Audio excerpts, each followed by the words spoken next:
Life is full of beauty. We see it everywhere. When we look at a mountain range, or we hug a loved one, we hear our favorite song, or just eat an amazing meal. Everything can seem right and good and true, but in an instant, it can all change, right? It's one phone call, it's one diagnosis, a breaking news update. It's pain, sickness, death, war, destruction. They crash into our lives, and they just kind of remind us of this inevitable end. And it's in times like these, we're often plagued with the question, God, where are you?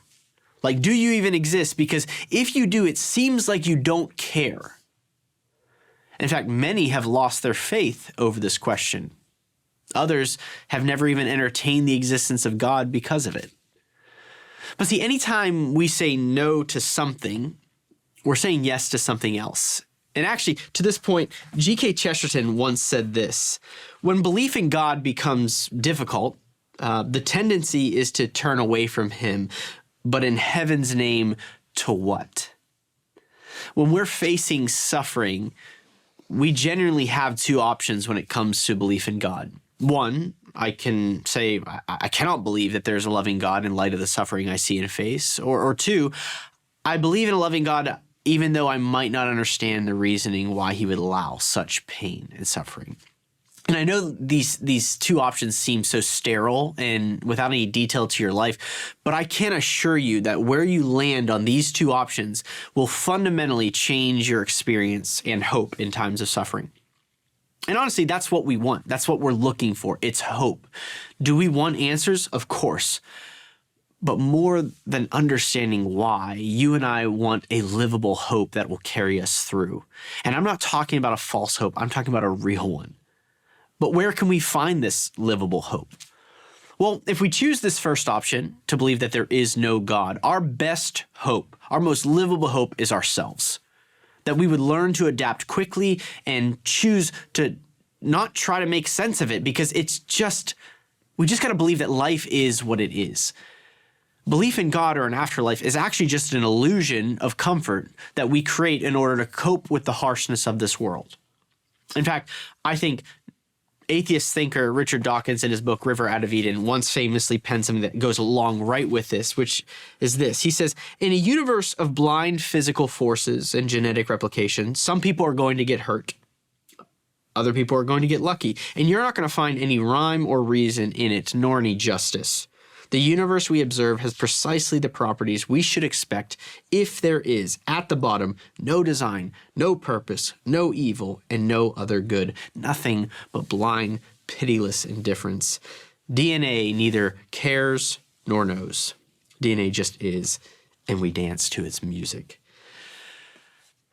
If no God exists, then our existence is simply a combination of time plus chance plus matter. And therefore, the question of suffering, it's no longer a question. It simply is what it is. So yes, let's push for advancements that better the experience and longevity of our species. But this greater narrative of just trying to find meaning in the suffering or a hope for something after, it's just an illusion. We just need to embrace and enjoy what we have while we still have it. But if we eliminate God from this conversation, we lose the very thing we were trying to gain in the first place, right? We lose the ability to be outraged with any rationality. Like, we lose the ability to even ask the question why. It just is.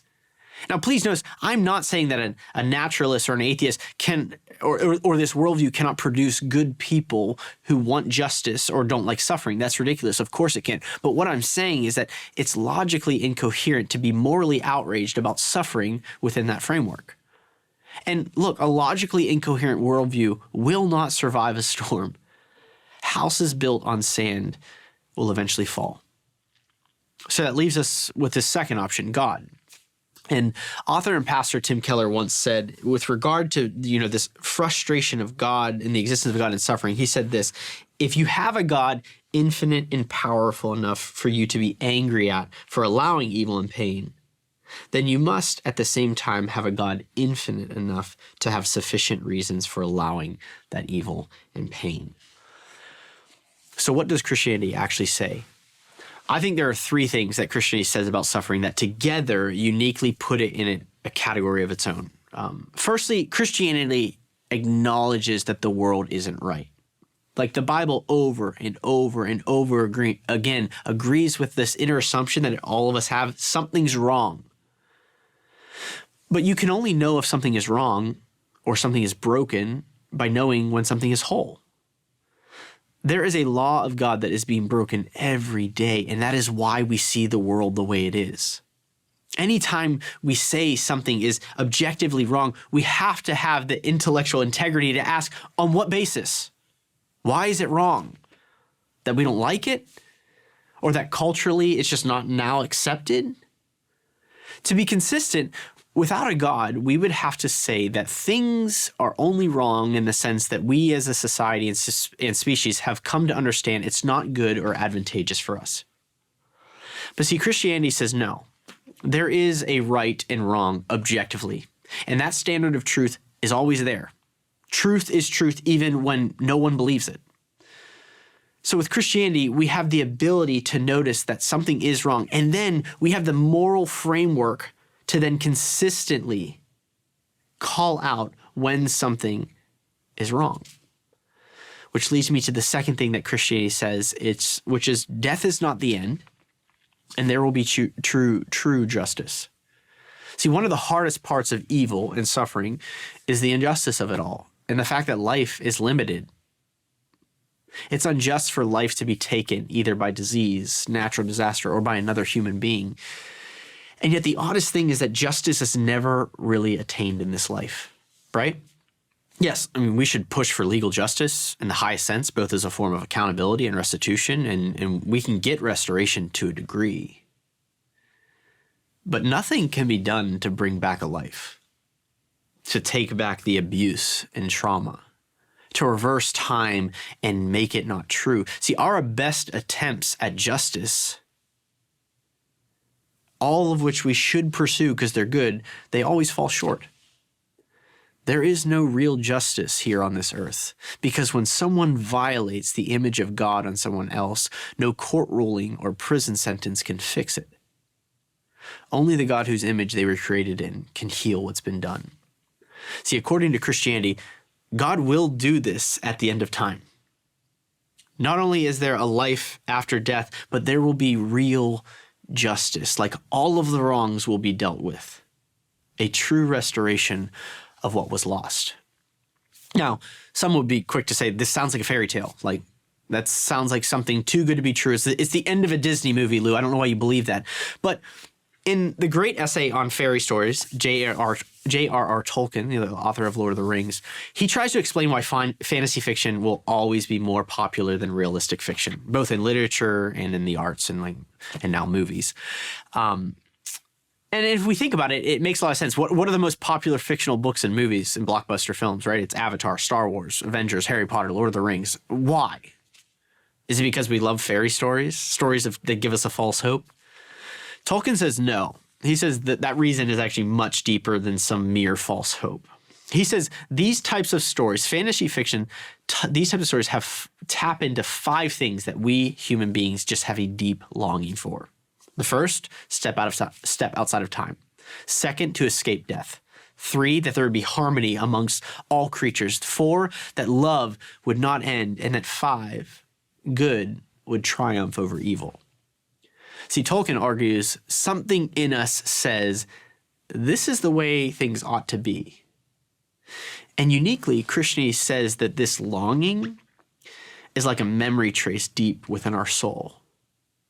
It's this thing we crave, yet we cannot grasp because it's a reality we were made for, yet not fully experienced. But one day it will be. That's the promise. And again, this sounds great. It sounds like the thing you and I want, but how can we know for sure it's true? Because believing in something that's not true is just delusional. How can we know that this God, if he exists, is good? And he will do what he says. After all, this world is so broken. Why would he let it be this way in the first place? And this leads me to the third and final point on why I think Christianity offers something so uniquely different. You know, we all cry, if God is good, why doesn't he just wipe out evil? That would prove his goodness, right? But if God eliminates evil, how can he do so without eliminating you and me? Because aren't we part of the problem? Aren't we part of this equation? Are there not people in this world whose pain is a result of you and me? Are there not people walking around with scars because of you? See, the world you and I want God to make is a world you and I wouldn't even be invited to. Therefore, Christianity's answer to this problem of evil and suffering is very different. It says something that no other religion dares say. It says that God did in fact come into this world to take on evil and end it. But instead of coming and obliterating evil along with us, he took on evil and suffering by subjecting himself to it. God himself, the one who created everything, experienced the suffering you and I dread. So he was on the cross, that Jesus Christ, this is God himself. He paid for our sins and evils so that at the end of time, he can obliterate evil entirely without executing judgment on us. See, the cross doesn't tell us entirely why God allows evil and suffering currently, but it does tell us what the answer cannot be. He's not indifferent to your suffering. He too knows what it's like to suffer, and he cared enough to willingly take it upon himself. And see, a God that was willing to die for our sake is the one that we can trust even when we don't understand why he allows evil and suffering currently. See, this is why Christians, like no other people group, can have this livable hope. See, our hope is that on the cross, Jesus took away the only kind of suffering that can really destroy us, and that's an eternity without God. Our hope is that our current sorrow will not even begin to compare to the future joy.